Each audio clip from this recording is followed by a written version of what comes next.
Jalanan di Detroit, Amerika Serikat seketika berubah menjadi es akibat banjir yang menerjang saat cuaca dingin ekstrim pada Senin 17 Februari. Sebuah video yang beredar di media sosial menunjukkan mobil dan jalanan di wilayah tersebut tertutup lapisan es tebal. Mengutip Kompas.com pada Jumat 21 Februari 2025, insiden tersebut bermula ketika pipa baja berusia hampir 1 abad yang memasok air ke gedung dan rumah warga tiba-tiba pecah. Sehingga air pun mengalir deras ke segala arah dari lubang yang terus membesar hingga setinggi pinggang orang dewasa.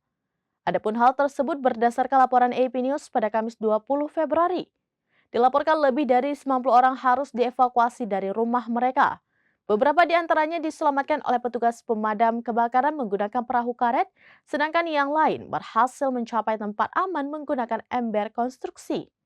Wali Kota Detroit, Mike Duggan mengatakan hampir 400 rumah berada dalam zona darurat banjir. Dari jumlah tersebut, 72 rumah mengalami pemadaman listrik, 190 memiliki ruang bawah tanah yang terendam, dan 174 rumah kehilangan pemanas.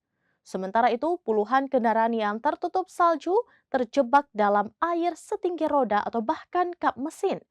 Kemudian banjir yang membeku akibat suhu anjlok minus 21 derajat Celcius mengubah jalanan menjadi seperti perangkap es.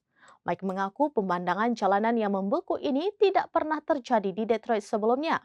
Great Lakes Water Authority menyatakan bahwa pipa pengganti sepanjang 12 kaki atau 3,7 meter telah dipesan dan diperkirakan tiba dalam sehari.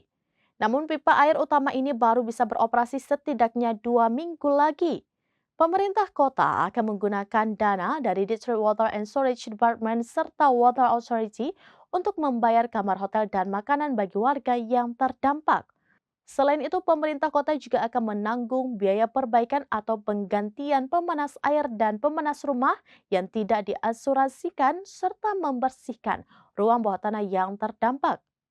Direktur Departemen Air Kota Detroit, Gary Brown, mengatakan bahwa timnya sudah terbiasa menangani situasi ekstrim seperti ini. Ia berjanji proses pemulihan akan berjalan dengan cepat. Mira hasta el camino, loco. Puta madre, ese está perro, señores. Yo ya me voy para la casa, ahora sí no tengo que salir. Mucha atención a todos los que están aquí. Vayan a... Demikian informasi terkini Syedaralun. Saksikan terus beragam informasi lainnya. Jangan lupa like dan share seluruh akun serampinews.com. Download Tribun X sekarang. Menghadirkan lokal menjadi Indonesia.